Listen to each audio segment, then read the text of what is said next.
প্রিয় মুসলমান ভাইরা আমার, এই জন্য সততার গুণ অর্জন করতে হলে সাহাবীদের জীবনী ফলো করতে হবে।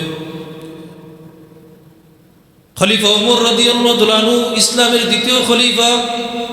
ওমর ইবনুল খাত্তাব রাদিয়াল্লাহু তাআলা আনহু মহাশক্তিধর একজন খলিফা, যার নাম শুনলে কাফেররাও ভয় পায়, থরথর করে কাঁপে। ঠিক না বেঠিক? ইতিহাসে পাওয়া যায় কাফেরদের ছোট ছোট ছেলে মেয়েদেরকে রাত্রে ঘুম পাড়াই তো এইটা বলে, এই ওমর আসতেছে, সুবহানাল্লাহ বলে। ওমরের নাম শুনলে কাফের ছেলেরাও ভয় পাইত।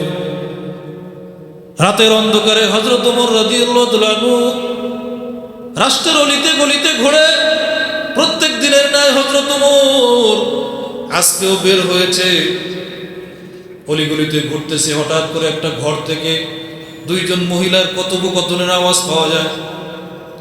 একজন বৃদ্ধা মহিলা বলতেছে, দুধে পানি মিশাস না কেন? মহিলা এবং মহিলার মেয়ে কথোপকথন করতেছে। মহিলা বলতেছে, বৃদ্ধা মহিলা বলে, দুধের মধ্যে পানি মেশাও, যদি পানি মেশাও তাহলে একটু লাভ বেশি হবে, দাম বেশি পাবো, আমাদের সংসার সুন্দরভাবে পরিচালিত হবে। সততার গুণ কাকে বলে প্রিয় মুসলমান ভাইরা আমার?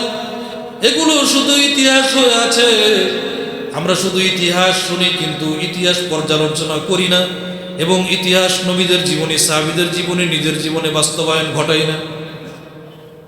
মেয়ে বলে, দুধের মধ্যে পানি মেশানো খলিফার পক্ষ থেকে নিষেধ, ওমরের পক্ষ থেকে নিষেধ।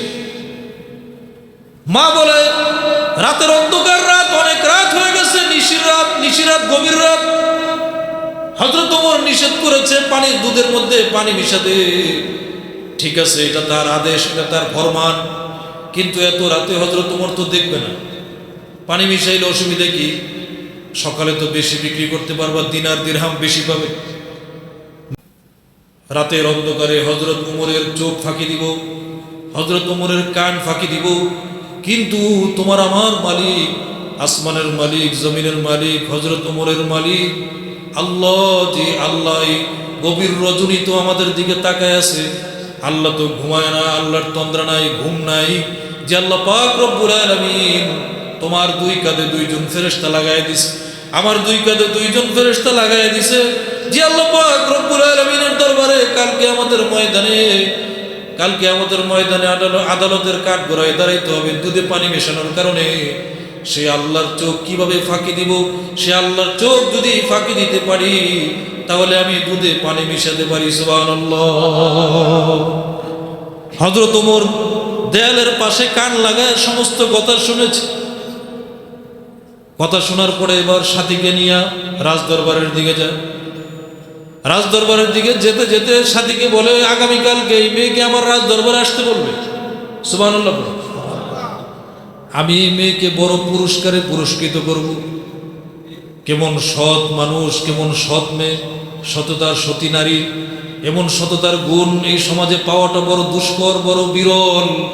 অতএব আমি আগামীকাল তাকে এমন পুরস্কারে পুরস্কৃত করব যে পুরস্কার আজ পর্যন্ত আমার এই খেলাফতের জীবনে কোনো নারী আজ পর্যন্ত পায় নাই। সুবহানাল্লাহ। সাথী জিজ্ঞেস করে, কি পুরস্কার দিবেন?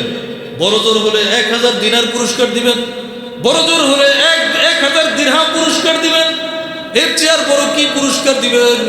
বলে, না, আমি কোনো টাকা পয়সা দিনার দিরহাম তাকে পুরস্কারে পুরস্কৃত করব না। আমি আমার জীবনের আত্মীয় হিসেবে, আমার জীবনের কাছের মানুষ হিসেবে, আমার জীবনের আত্মীয় হিসেবে এই মেয়েকে আমি গ্রহণ করব। সুবহানাল্লাহ।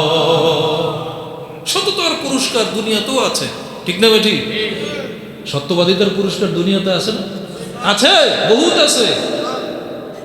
বলতেছি, আমি ঘটনা বলতেছি আপনাদের, ইতিহাস আছে। তো পরের দিন মেয়েকে ডাকানো হলো। মেয়েটা ভয়ে কাচুমাচু হয়ে ওমরের দরবারে গিয়ে হাজির। কি অপরাধ করলাম? ওমর আমাকে তলব করলো, খলিফা তলব করলো। এরকম আশ্চর্য বিষয়, আমি একজন গরিব মানুষ, দুধ বিক্রি করে খাই, আমাকে কেন তলব করলো? বিষয়টা বুঝতে পারছি না। তো যাওয়ার পরে মেয়েকে জিজ্ঞেস করে, আচ্ছা, তোমাকে যদি আমি আমার ছেলের বউ বানাই, তোমার এতে কোনো আপত্তি আছে? তো মেয়ে বলে, এ দেখা যায় আপনার মেঘ না চাইতেই বৃষ্টি, নাকি?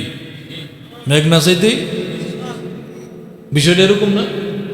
ভয়ে বলে, যাবো না, খলিফাতুল মুসলিমিন আমিরুল মুমিনিন, আপনার ছেলের বউ হওয়া তো এটা আমার 7 জন্মের ভাগ্য। ছেলেদেরকে ডাকলেন, ডেকে বললেন যে এই মেয়েকে তোমাদের কারোর সাথে একজনের সাথে বিয়ে দিতে চাই, কে রাজি আছে?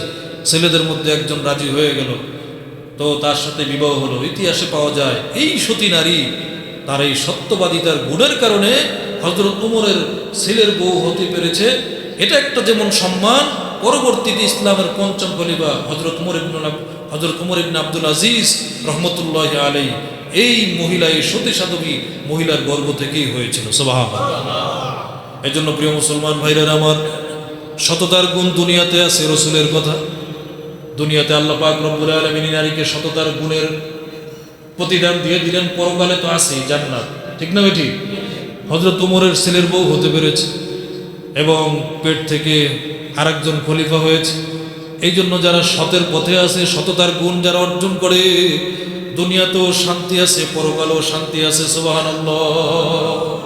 পরকালে শান্তি, পরকালে জান্নাত লাভ হবে সততার গুণে গুণান্বিত ব্যক্তি। সৎ ব্যক্তি যারা, সৎ পথে চলে যারা, এদেরকে আল্লাহ পাক রব্বুল আলামিন জান্নাত দিবেন, এটা নিশ্চিত। সুবহানাল্লাহ পড়েন।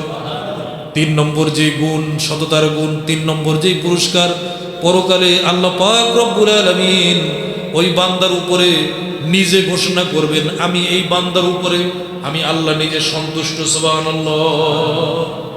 আল্লাহ সন্তুষ্ট হয়ে যাবে যদি কোনো বান্দার ব্যাপারে আল্লাহ নাম ধরে বলে যে আমি আমার এই বান্দাটার উপরে সন্তুষ্ট, তার উপরে আমার কোনো রাগ নাই।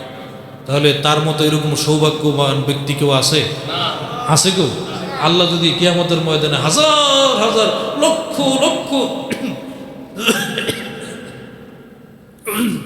অগণিত মানুষের মাঝে আপনার ব্যাপারে যদি ঘোষণা দেয় যে আমার এই বান্দাটার ব্যাপারে আমি সন্তুষ্ট, তার উপরে আমি সন্তুষ্ট, সমস্ত মানুষ তার দিকে চাতক পাখির ন্যায় তাকায় থাকবে। কি এমন আমল করছে যে আমলের কারণে আল্লাহ তার উপরে সন্তুষ্ট?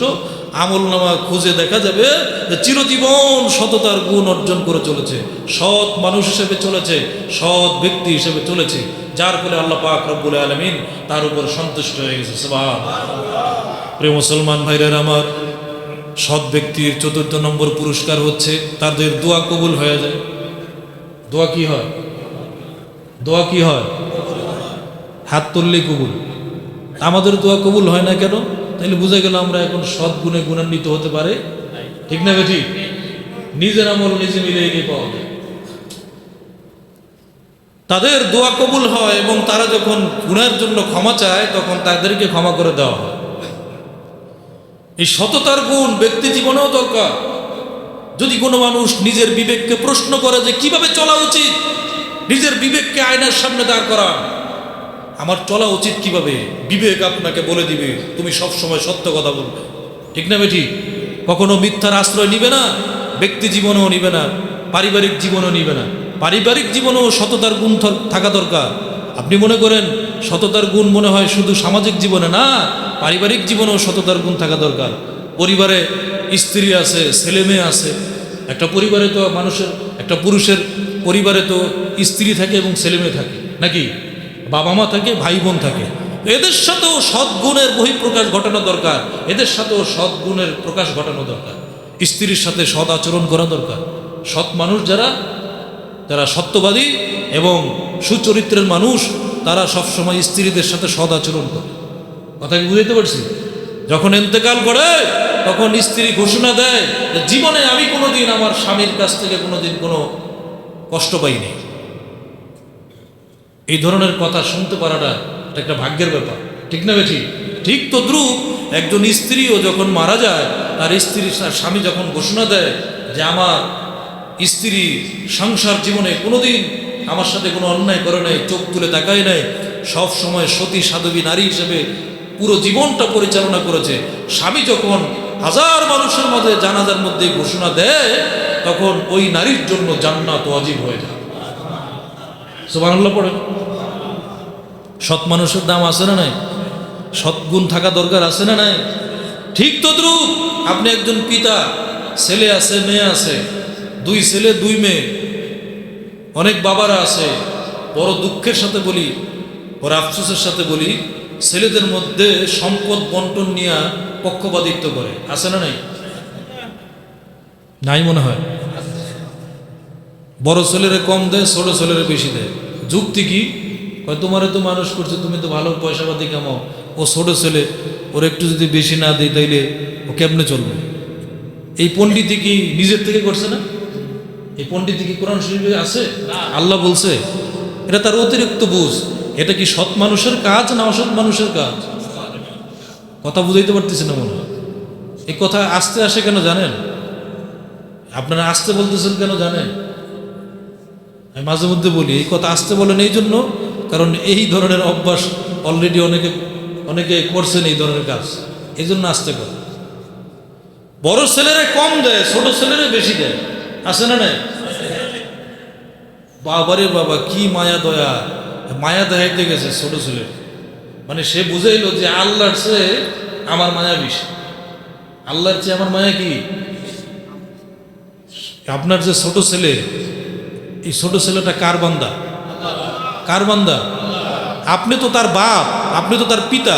পিতা আছেন কতদিন? যতদিন পর্যন্ত দুনিয়াতে হায়াতে আছে। আর এটা তো আল্লাহর বান্দা, আল্লাহর বান্দা। আল্লাহ সুষম বন্টন করে দিয়েছেন যে ছেলেদেরকে সমান ভাগে ভাগ করে দিবে। এটা আল্লাহর ভাগ, আল্লাহর আইন, আল্লাহর বিধান। আপনি পণ্ডিতি করে কম বেশি করেন কেন? জানি রাগ করবেন আমার উপর আপনারা, কিন্তু আমার কথা আমার বলতে হবে। আপনি রাগ করেন, যেটাই করেন, এটা আপনার ব্যক্তিগত বিষয়, এতে কিছু যায় আসে না। কিয়ামতের ময়দানে সৎ ব্যক্তি হিসেবে বসতে পারবেন না। মনে করতেছেন আমি তো সৎ মানুষ, নামাজ পড়তে পড়তে কপাল কালো করে ফেলছি। আছে না অনেকে? নামাজ পড়তে পড়তে কপাল কি হয়? কপাল কি হয়? হাঁটু কি হয়? শক্ত হয় না? সামনের কাতারে যায় নামাজ নিয়ে আগে এসে পড়ে, কপাল কালো বানায় ফেলছে নামাজ পড়তে পড়তে, কিন্তু বাহিরে গিয়া সামাজিকভাবে সমস্ত অসৎ কাজের সাথে জড়িত আছে। আছে না নাই? তাহলে কি লাভ? আপনার উদাহরণটা কেমন জানেন? আপনার উদাহরণটা হলো ছিদ্র কলসির মতো। ছিদ্র কলসি বোঝেন? ছিদ্র পাত্র বোঝেন? কথা বোঝেন না মনে হয় আপনারা, গাজীপুরের মানুষ। পাত্রর নিচে ছিদ্র, ছিদ্র, উপর দিয়া পানি ঢালে, নিচ দিয়ে কি হয়? পড়ে যায়। আপনি উপর দিয়া যত ইবাদত বন্দেগী ঢালতেছেন, কিন্তু আগে যে আকাম কুকাম করে আসছেন, নিজ দিয়ে ছিদ্র, কিয়ামতের ময়দানে গিয়ে কিছুই পাবেন না, সব জিরো। আগে বান্দার হক ঠিক করেন, আগে পরে আল্লাহর হক। সৎ মানুষ হতে হলে সামাজিকভাবে সৎ পরিচয় দিতে হবে। মানুষের সাথে মানুষের যে হক হুকুকগুলো আছে, মানুষের যে অধিকারগুলো আছে, সেই অধিকারগুলো পরিপূর্ণভাবে বাস্তবায়ন করে দিতে হবে, পরিপূর্ণভাবে মানুষের হক আদায় করে দিতে হবে। এটা হচ্ছে সৎ মানুষের গুণ। ঠিক না ঠিক? আপনার ক্ষমতা আছে, একজনের বাড়ি আপনার বাড়ির সাথে আপনার একটু ক্ষমতা আছে, লোকজন নিয়ে আপনি এক হাত দুই হাত তার জায়গার মধ্যে আপনার দেয়াল দিয়ে বয়ে রয়েছে, আছে না নাই? মামলার ভয় দেখায়, নেতার ভয় দেখায়, অমুক এসপির ভয় দেখায়, মন্ত্রীর ভয় দেখায়, দেখায় আরেকজনের জায়গা এক হাত ভিতরে ঢুকাই দিছে। সৎ মানুষ? সৎ মানুষ কি মানুষ? নামাজ পড়তে পড়তে তো কপাল কালো কালো বানায় ফেলছে, আরেকজনের হক মেরে গেছে। আছে না নাই?